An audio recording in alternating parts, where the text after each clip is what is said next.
الذين يؤذون الله ورسوله لعنهم الله في الدنيا والآخرة وأعد لهم عذابا مهينا.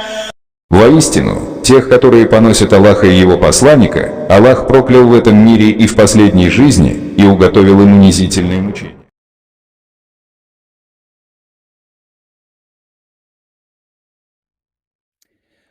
Was Muhammad a paedophile? The short answer is no. But this highly offensive question is asked increasingly these days, particularly on social media, and by Christians, missionaries who, in my experience, taunt Muslims with this accusation that Muhammad was a paedophile. And this in particular is because of his marriage to Aisha.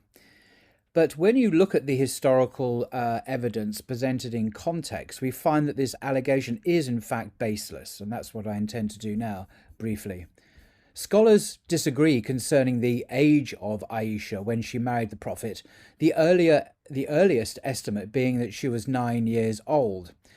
This means that the marriage contract was ratified after Aisha reached puberty, which was considered adulthood in ancient Arab society.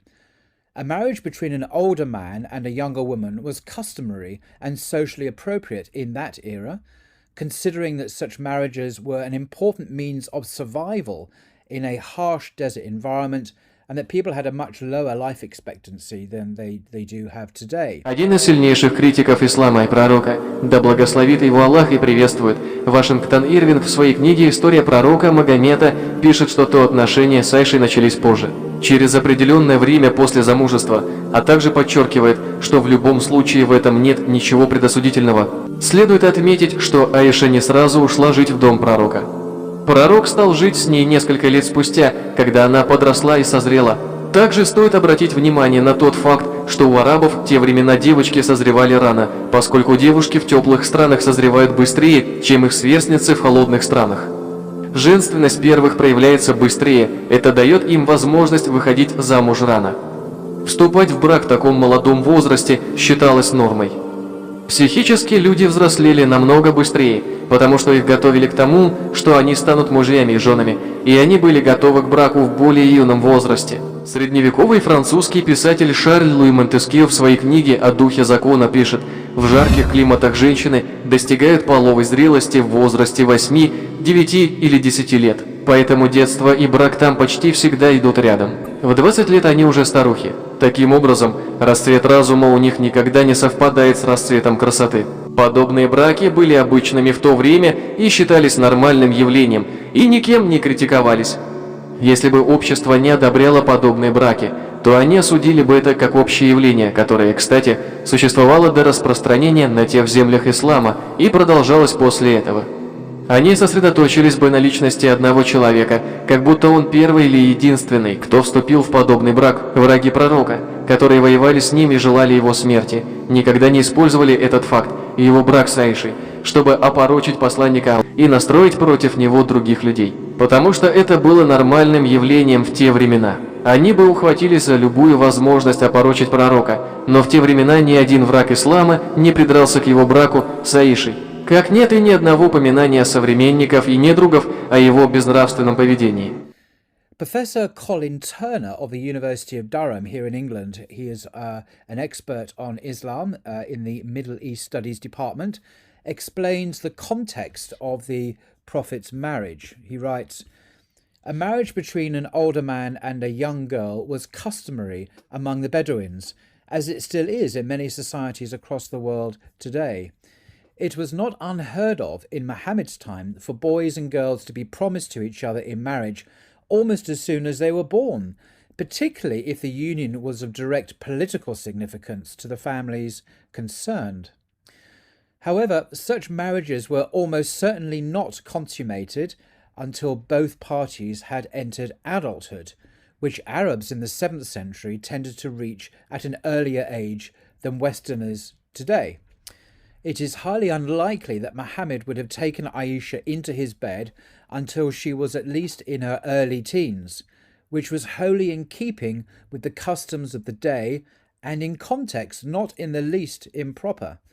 That's Professor Colin Turner, Islam, the Basics, published by Routledge, 2006, pages 34 to 35. The scholar of religions, Karen Armstrong, she's a very distinguished and accomplished publisher on Islam, Christianity, Judaism, Buddhism. In her biography of the Prophet, writes, "There was no impropriety in Muhammad's betrothal to Aisha. Marriages conducted in absentia to seal an alliance were often contracted at this time between adults and minors who were even younger than Aisha. This practice continued in Europe until well into the early modern period. There was no question of consummating the marriage until Aisha reached puberty, when she would be married off like any other girl." End quote. That's from her Muhammad, a Prophet for Our Time, published by HarperCollins. Interestingly, Christian tradition records a similar marriage between, can you guess, the much older Joseph to the young Virgin Mary. And this is even more extreme. The Catholic Encyclopedia says of Joseph, a year after his wife's death, as the priests announced through Judea that they wished to find in the tribe of Judea a respectable man to espouse Mary, then 12 to 14 years of age, Joseph, who was at that time 90 years old, went up to Jerusalem among the candidates. That's the Catholic Encyclopedia in New Advent website, 1995. So she may have been as young as 12 and he may have been as old as 90. Christians cannot possibly use the Prophet's marriage to condemn Islam, for if they do so, they would have to condemn Joseph, Saint Joseph, the husband of the Virgin Mary, and I can't imagine they would ever do that. But interestingly, marriage in Islam is not simply about sex. It's a spiritual agreement based, as the Quran puts it, on love and mercy. In Surah 30, verse 21, it reads, "He, God, created spouses from among yourselves for you to live with in tranquility. He ordained love and kindness between you." So this is what God has ordained for marriage. Ratifying a marriage contract does not necessitate sex. There is no evidence whatsoever that the Prophet had sex with Aisha before puberty. And that's a crucial point. And just to emphasize that point, just to quote a couple of Western sources talking about the age of consent and marriage in the West, quoting from a textbook, Adolescence, Sexuality and the Criminal Law, a Multidisciplinary Perspective. It's a handbook discussing the regulation of adolescent sexual behavior and provides lots of useful historical information. It's mainly written for the legal profession, for those interested in issues of criminality and the sexuality of children and adolescents. And it says on page 25, age of consent throughout history has usually coincided with the age of puberty, although at sometimes it has been as early as 7. Early on, age of consent was a familial or tribal matter and only became a legal one in the Greco-Roman period. The Roman tradition served as the base for Christian Europe as well as the Christian Church itself, which generally, essentially based upon biological development at 12 or even 14, but continued to set the absolute minimum at 7 years old. And then another quote here, traditionally across the globe, the age of consent for sexual union was a matter for families to decide, or a tribal custom. In most cases, this coincided with signs of puberty, menstruation for a woman and pubic hair for a man. And then coming particularly to the United States, which really surprised me, in the 19th century, the usual age of consent in the United States was, believe it or not, 10 years. In the state of Delaware, until the mid-1960s, it was 7 years. In A Guide to America's Sex Laws, the authors note, the law governing the age of consent has changed dramatically in the United States during the 20th century. Most states codified a statutory age of consent during the 19th century, and the usual age was 10 years. Now, this is stated by Richard A. Posner. He was Chief Judge of the United States Court of Appeals. So that was his statement of the affairs. And then coming to Britain, according to British common law, during the colonial period, the age of consent was 7.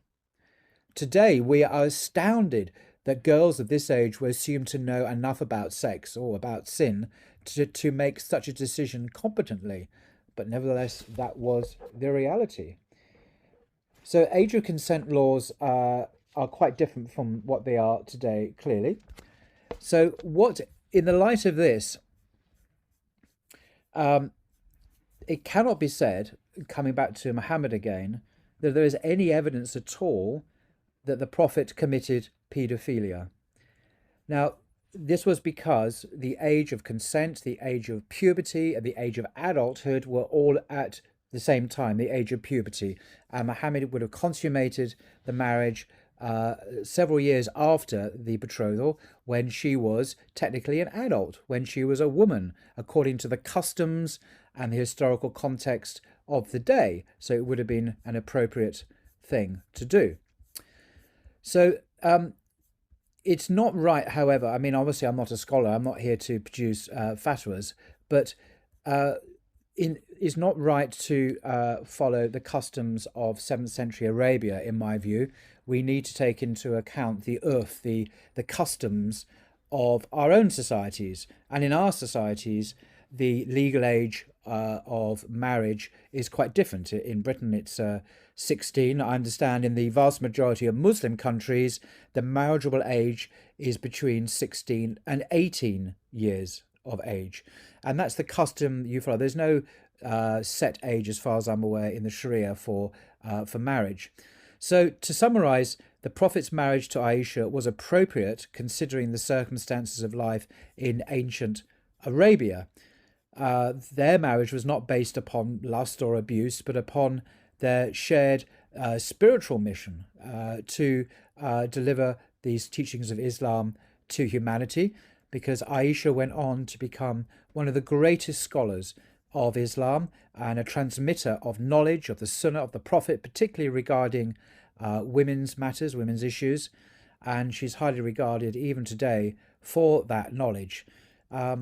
So I think that is, in a very rough way, in a very simple way, the reason why it is anachronistic, to put it politely. In other words, you're reading back our contemporary Western understandings, which are very historically relative, reading it back into history to other times and other cultures and judging those cultures. That's called anachronism, and it's not a good thing. It's an intellectual sin. Most cultures throughout history, in the Bible, of course, as well, the age of marriage was the age of puberty. If we condemn Muhammad, we condemn the Virgin Mary, we condemn Joseph, we condemn the vast majority of people throughout history for whom adulthood began at puberty. The bar mitzvah is another example, when boys and girls now, usually about 12, 13 years of age, are technically adults. They take on the burden of following all the commandments of the Torah. This is when they enter into the adult community. So it's a different age from the ever-increasing age, seems like, after ever-increasing increase in the age of marriage, and when childhood ends, we now have adolescence, which didn't exist before the 19th century. Anyway, that's enough for now. I hope that was of interest. Until next time.